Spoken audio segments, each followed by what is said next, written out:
way of this battle a little bit. They clear it, but it has allowed Magnussen to park all over the bumper. Will they be move under braking here into 11? Not this time, Brian. He looks to the inside to get a better run. And this is where Patrick Long seems to have had the edge a little bit, even with the extra 25 kilos that they had added once the engine was determined to have the steel sleeves that they didn't like. And there it is. There it is. Magnussen gets it done. But can he hold it to the inside? Yes, no. Yes, Here no. Bergmeister with the double pass. Perfect. Get in there. Get in there. Oh, that was almost getting in there. I think it was getting way in there. Bergmeister with the big slide. This is a battle royale. Magnussen, the little terrier, the tall German, Jörg Bergmeister in the 45 right in front of him.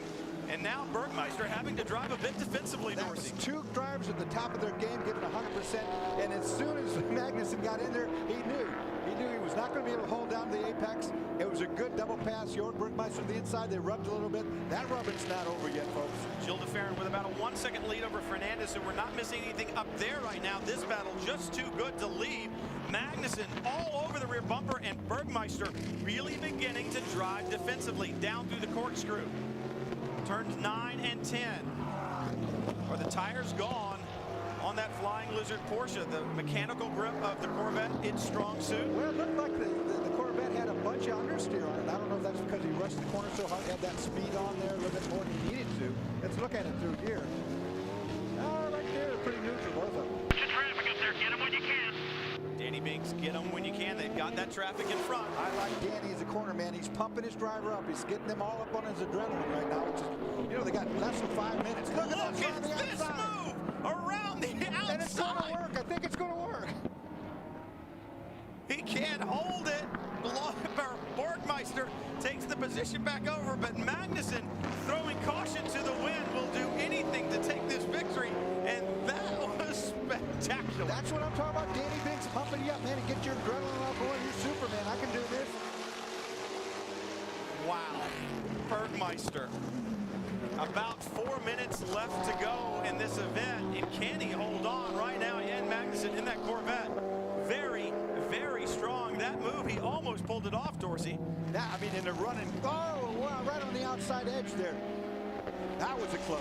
Off the edge of the track, and now prototype traffic going to split this battle a bit. Take a look at this. The 40 car in front, a bit slower. Magnussen made that decision a long way back. Before he even got close to that corner, he goes, I saw which way he's going. I got one shot here. Now, this might have worked, but Magnussen left a lot of room, so he didn't get bumped right there. Watch right here. They give each other just enough room. And the problem is, those challenge cars, you saw the challenge Porsche in front, they accelerate very well off the corner, so they didn't have the ability to use him as a pick. Now, the 9 flashing through this battle as well. Scott Sharp works his way through. And he doesn't want any part of being in the middle of that. No, thank you, no. And Magnussen back looking to the outside again. You see the brake rotors glowing. Steel brakes on the GT2 cars. Carbon brakes on the prototypes. Those glowing brake rotors now easily seen here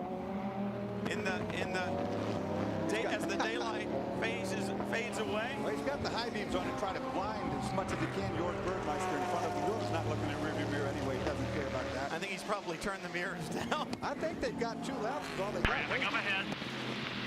Remember when I spoke with Jörg Bergmeister earlier in the race after his first stint, he said the car feels really good, but when I get behind another car, I suffer a lot of understeer. So that looks like what's happening now. Every time that they get into traffic, he loses that edge a little bit and gives Jan a big advantage. It's about to happen right now, Jamie, as you said it. They're going to catch the Patron car. Both of them get by.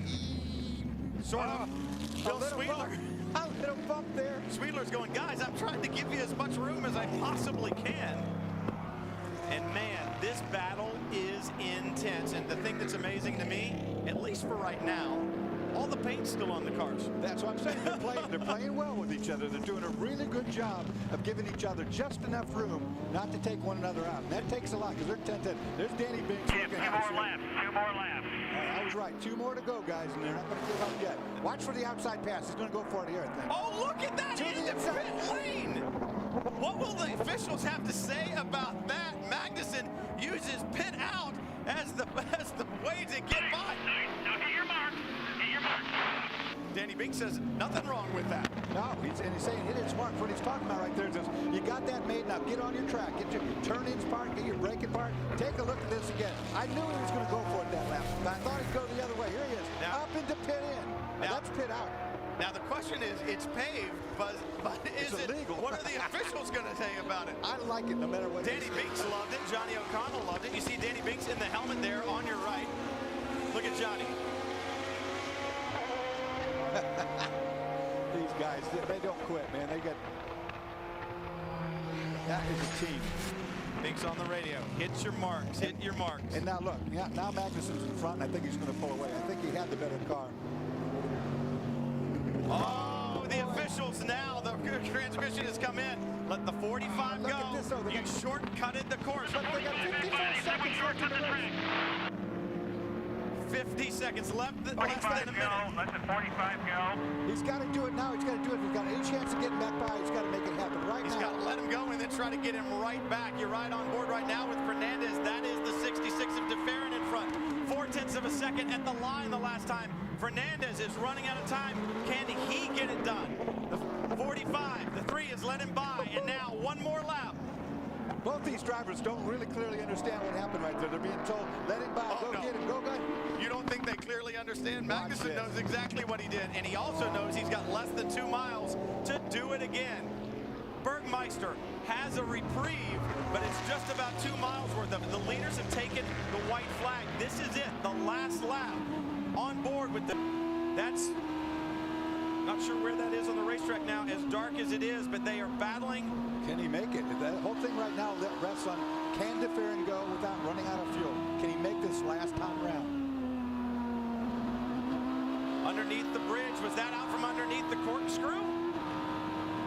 Fernandez all over the back of him. This is into the corkscrew. Fernandez running out of time. Can he do it in turn 11? Does DeFerrin have the fuel? It's downhill from here.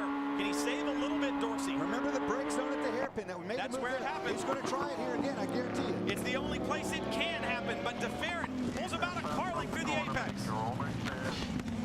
You're almost there. Is the fuel, does he have the fuel to get it done?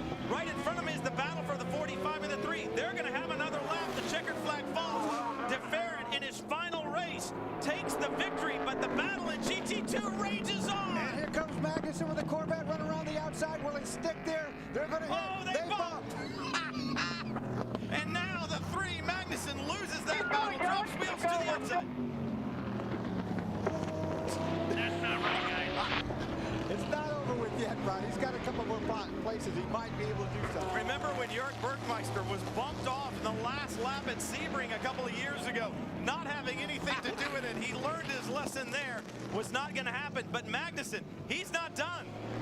Boy, he's got very limited opportunity. The best place is going to be into that hairpin for the final time. Coming on the pit straightaway. That's his good shot. Through turn 5, turn 6, up the hill. 7, the little right-hand kink, then the braking for the corkscrew. He's got to stay right there, and I guarantee you he'll put a fender on him this time. Last lap. Out of the corkscrew. Through turn 9, the left-hander.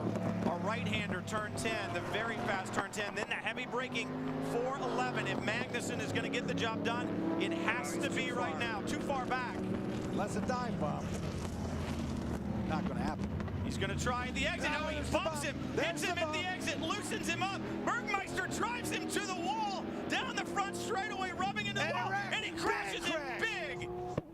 Oh, they're not going to like that one.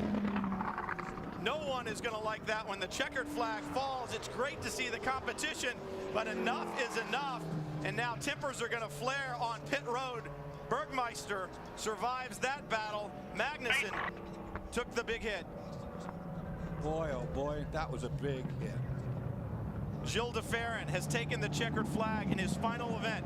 Remember the last time he retired? It was the IndyCar race at Texas Speedway when he won the final event of the season and retired. He's won the final event of the 2009 American Le Mans Series season and takes the victory and retires. But let's take a look at this. We knew this would happen. Here's Mag. He roughs him up a little bit, loosens up the portion. Now they're side by side. And Jörg brings him to the wall. That's not good. Jörg said, no, you're not going to hit me and loosen me up and take the victory like that. And they yes. rub, and that's the hit right there. That was big. That is a very straight-on bad type of a hit.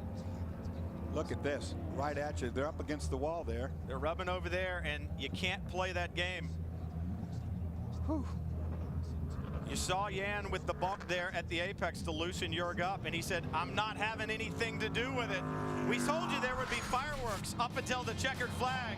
You saw it, literally, the final round of the American Le Mans Series in 2009. It's been a great one.